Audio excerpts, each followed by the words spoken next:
পাঁচটা অপরাধ আছে। এই পাঁচটা অপরাধের ব্যাপারে শাস্তি তো হালকা হবে না, বরং এই শাস্তি নরমাল করার জন্য সুপারিশ করাও কবিরা গুনাহ।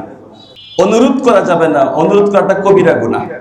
এইগুলোর সাথে আল্লাহর হকের পাল্লা বেশি ভারী, এগুলোকে আরবিতে হুদুদ বলা হয়। কি বলা হয়?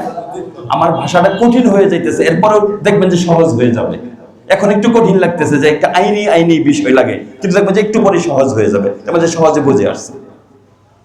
এর মধ্যে একটা হলো ডাকাতি করা, হুদুদের মধ্যে একটা হলো ডাকাতি করা, একটা হলো চুরি করা, একটা হলো জিনা ব্যভিচার করা, একটা হলো ব্যভিচারের অপবাদ দেওয়া। ব্যভিচারের অপবাদ দেওয়া এটা জঘন্য একটা অন্যায়। একটা নিষ্পাপ একটা মানুষকে, নিরপরাধ একটা মানুষকে ব্যভিচারের মতো তুহমত দেওয়া, তার সামাজিক অবস্থান কোথায় চলে যায়, তার মা বাবার চোখে তার সন্তানের অবস্থান কোথায় চলে যায়?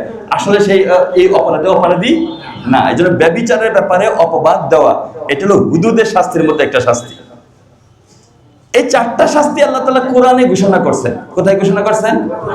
আরেকটা শাস্তি সাহাবী আজমাইদের ইজমা দ্বারা প্রতিষ্ঠিত হয়েছে, সেটা হলো মদ পান করার শাস্তি। এই পাঁচটাকে বলা হয় হুদুদ। এই হুদুদের মধ্যে হুদুদ এছাড়া এই হুদুদ গেল পাঁচটা, আরেকটা হলো কেসাস। এটা হলো হত্যা করা, কাউকে হত্যা করা অথবা জখম করা, এই জাতীয়গুলোকে কেসাস বলা হয়। এই কেসাসের মধ্যে বান্দার হকের পাল্লা ভারী। বান্দা ইচ্ছা করলে তার ওয়ালি ওয়ারিসরা মাফ করতেও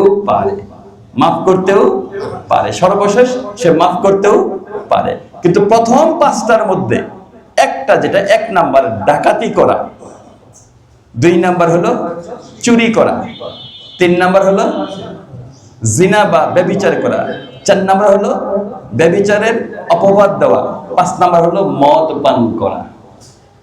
ইনশাআল্লাহ আল্লাহর কসম দিয়ে বলতে পারি, এগুলা যদি আল্লাহর জমিনে প্রতিষ্ঠিত থাকতো, কোনো বাবার সন্তানের সাহস হলো না হইলে প্রকাশ্যভাবে মদ পান করার জন্য সাহস হইতো না।